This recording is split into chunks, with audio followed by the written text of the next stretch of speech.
mungkin sebelum dimulai kita ceritakan dulu bahwa yang kita bawakan nanti adalah namanya Pudung. Jadi Pudung ini bahasa Indonesianya adalah ketika suku pakpak atau masyarakat pakpak itu mengambil calon buah pete. Jadi sebelum biji sebelum jadi pete. Jadi kalau kita masyarakat pakpak karena memang kita di pegunungan ini diambil biasanya, maka ini terinspirasi dari situ.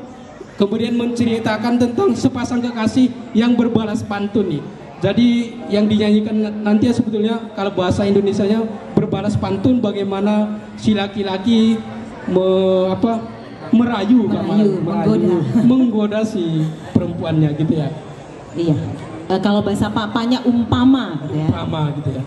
Mungkin Pak Ketua, Pak Lister penyanyinya perlu kita panggil ke depan ini. Ini Pak Lister ini serba bisa. Serba bisa. Iya.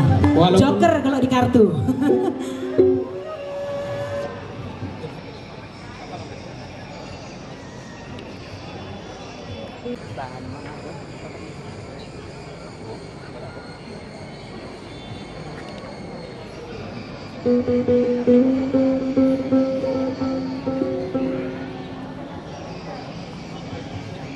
Ya, kita dengarkan lentunan manis dari Pak Lister Berutu MA, lagu Pudung.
demikian tadi berpantun, berbalas pantun, mengisahkan seorang pria yang bertanya kepada kekasihnya, maukah kau jadi istriku? Gitulah kira-kira.